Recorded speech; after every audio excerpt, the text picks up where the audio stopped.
નમસ્કાર મિત્રો, આજે આપણે બનાવીએ રાજગરાનો શીરો. તમે રાજગરાનો શીરો ખાંડમાં તો ખાધો જ હશે, પણ આજે આપણે બનાવીએ ગોળમાંથી રાજગરાનો શીરો. એની માટે મેં અહીં અડધો બાઉલ રાજગરો લીધો છે. આ રાજગરાને મિક્સરની જારમાં લઈ અને એને અધકચરો દળી લઈએ. રાજગરો અધકચરો પીસાઈ ગયો છે. હવે એને એક બાઉલમાં કાઢી લઈએ. તમે લોકો જે 5 તારાનો લોટ લાવીને રાજગરાનો શીરો બનાવ્યો હશે, પણ જો ક્યાંકથી તૈયાર આવી રીતે મળે રાજગરો આખો, તો એ લાવી અને અધકચરો પીસી જોજો અને એનો શીરો ખાઈ જોજો. એક અનેરો સ્વાદ હોય છે એ શીરાનો. ઘણીવાર શીરો ચીકણો થઈ જતો હોય છે, પણ આ રીતે દળેલો જે રાજગરો દળેલો શીરો હોય એ સરસ થાય છે. આ રીતે રાજગરાને દળી લેવાનો. અધકચરો દળી લેવાનો. મેં જેટલો રાજગરો લીધો હતો અડધો બાઉલ, એનાથી થોડો ઓછો ગોળ ઝીણો ઝીણો સમારી લીધો છે અને સૂકી દ્રાક્ષ લીધી છે. હવે ચાલો આપણે શીરો બનાવવાનું સ્ટાર્ટ કરીએ. એક વાસણને ગરમ કરવા મૂકીએ. હવે એમાં 1 ચમચો ઘી નાખીશું.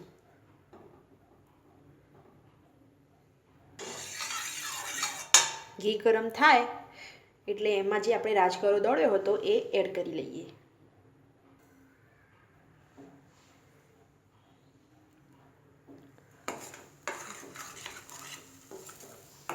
ગેસની ફ્લેમ મીડિયમ જ રાખીશું.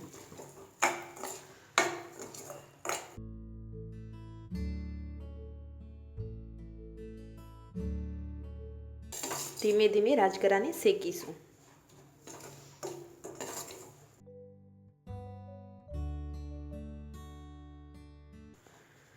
શીરો બનાવવા માટે હંમેશા હેવી બોટમનું જ વાસણ લેવાનું.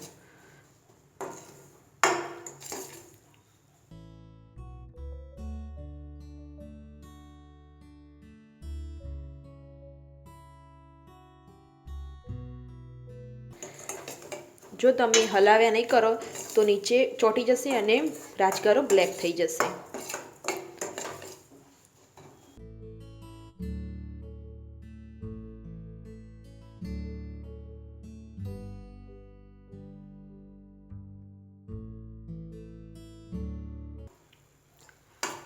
જેમ જેમ રાજગરો શેકાતો જશે એમ એમ સરસ એમાંથી સોડમ આવતી જશે.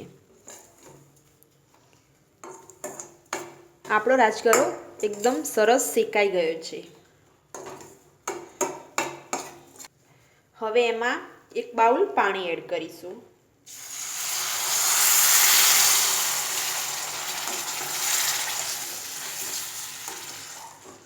આ રીતે બરાબર હલાવી દઈશું.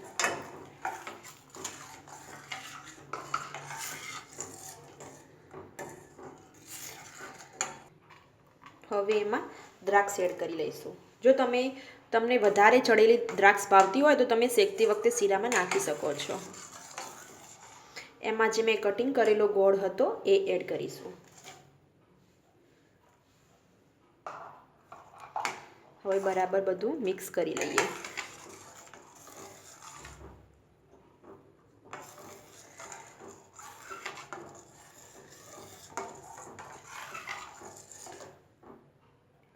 હજી સહેજ પાણીની જરૂર હોય એવું મને લાગે છે, તો સામાન્ય 1 ટેબલ સ્પૂન જેટલું બીજું પાણી એડ કરીશું.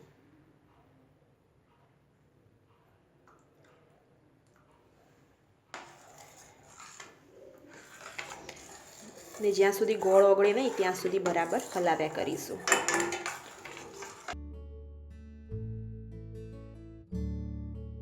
મને આટલો રાજગરો શેકાતા લગભગ 4 મિનિટ જેટલો સમય લાગ્યો છે. આપણો ગોળ લગભગ બધો ઓગળી ગયો છે. હવે એને સ્લો ટુ મીડિયમ ગેસે સીજવા માટે મૂકી દઈએ. આ રીતે ઢાંકણ ઢાંકી અને એને સીજવા માટે મૂકી દઈશું. અરાઉન્ડ 5 થી 6 મિનિટ પછી આપણે એનું ઢાંકણ ખોલીએ તો તમે જોઈ શકો છો કે શીરા ઉપર સરસ ઘી આવવા લાગ્યું છે. બીજી 2 મિનિટ પછી આપણે ફરીથી ઢાંકણ ખોલીને જોઈ લઈએ. આપણો શીરો એકદમ રેડી છે. હવે એને એક સર્વિંગ બાઉલમાં કાઢી લઈએ. તમે જોઈ શકો છો સરસ ઘી ફૂટ્યું છે. એકદમ ખાવામાં પણ યમ્મી યમ્મી હોય છે.